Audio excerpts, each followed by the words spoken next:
Hello, this is Cathy Cassidy, and I'm here to read you another chapter of Sunday Girl. Keep those tissues handy, because if you've been listening so far, you know that things are getting kind of dramatic, kind of sad.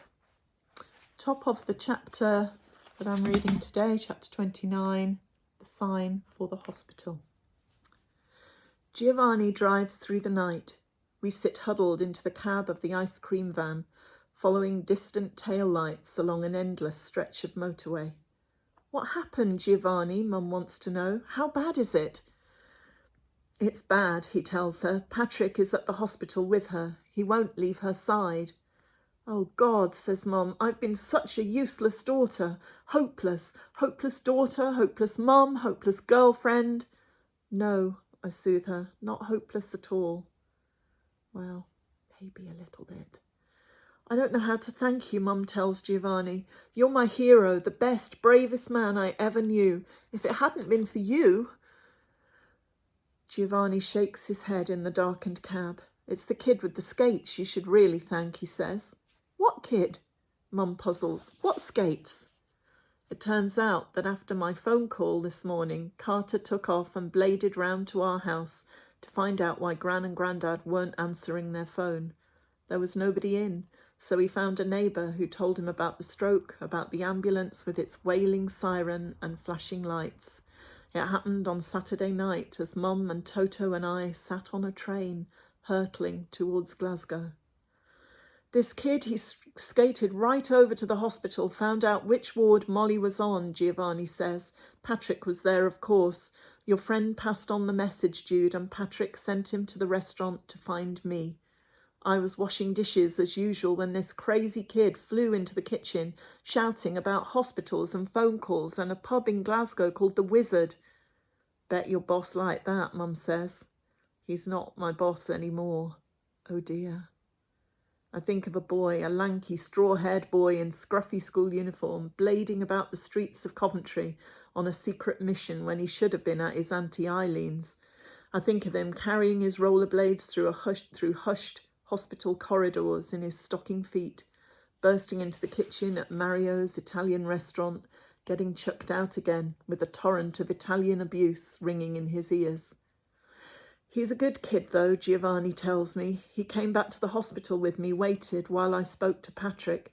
He wanted to come to Glasgow too, but of course I couldn't take the time to track down his parents and clear it with them. I had to get going, find you, bring you back. There's a silence. She will be all right, though, Mum asks, won't she? People get better from strokes, don't they? I can't tell you that, Rosa, Giovanni sighs. We just have to hope and pray. I lean my head against the ice cream van's rattly window, look out into the starless sky. I hope and I pray, and eventually I sleep. The ice cream van takes up 2 parking spaces in the hospital car park, but it's barely 4 a.m, so the place is not exactly packed. We get out, shiver in the cold morning air. Stay, Toto, I tell him, winding the passenger window down a bit and slamming the door. Sorry, hospitals and dogs don't mix. He sticks his head out of the window, whining softly as we walk away, his crimped strawberry blonde hair fluttering in the breeze. It's way too early for visitors, of course, but Mum and Giovanni don't care about rules. They haul me across the hospital reception area, call the lift. We get out on the 2nd floor. A passing nurse frowns quizzically at us. Okay, at me. I'm still in the pink mini dress with the red winkle-picker boots. She probably thinks they're taking me to the psychiatric wing. Molly has a room of her own, Giovanni tells us. This is the ward. She should be just along here. We creep along the carpeted corridor, pause in the doorway of room 6. In the half-light, I see Gran sleeping in a high hospital bed with a white waffle coverlet. When I look closely, I see that the right-hand side of her face seems to have slipped, fallen, so that it no longer matches the left side.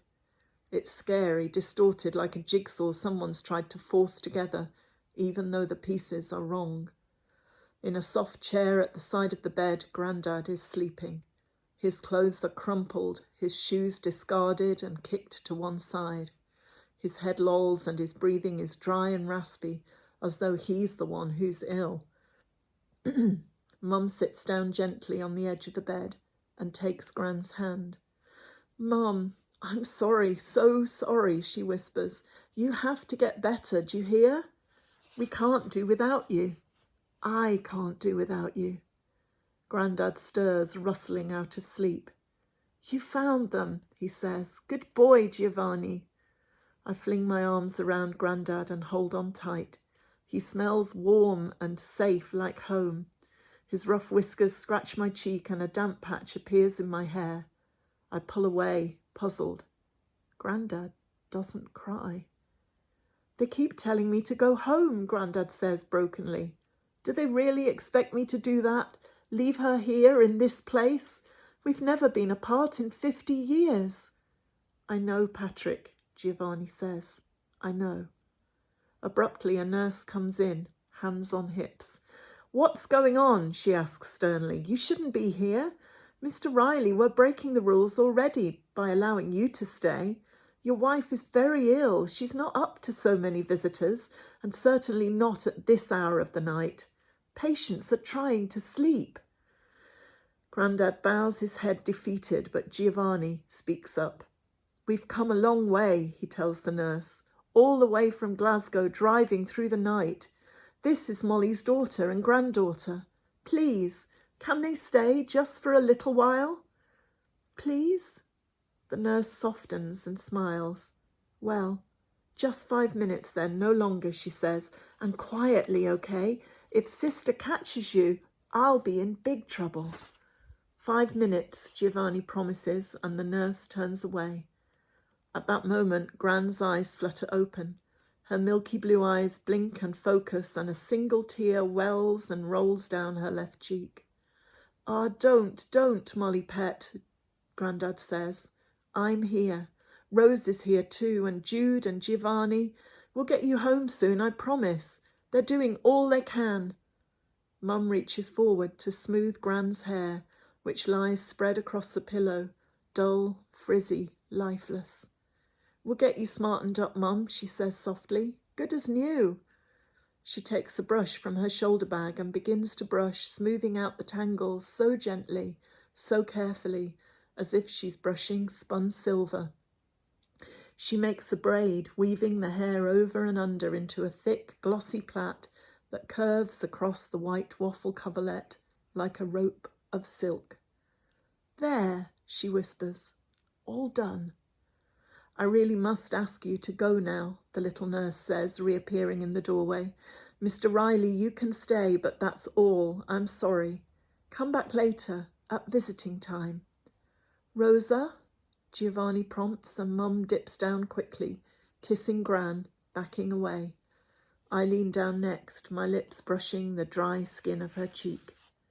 Bye, Gran, I whisper. I love you. We'll be back later, I promise. We are. Later, at visiting time. We're lined up outside the ward, rested, showered, changed, carrying flowers and chocolates and grapes and cards. We're there, ready and waiting. But even as I see the little nurse from earlier walking towards us, face fixed into a mask of sympathy, regret, I know that we're too late. I'm sorry, she says, spreading her arms out and herding us into a side room. I tried to call you, but you must have left already. I'm very sorry to tell you that Mrs. Riley passed away just after 12:30 p.m. It was another stroke, a massive one. It was very quick. I sink down onto a soft chair. A stroke. It sounds so soft, so gentle.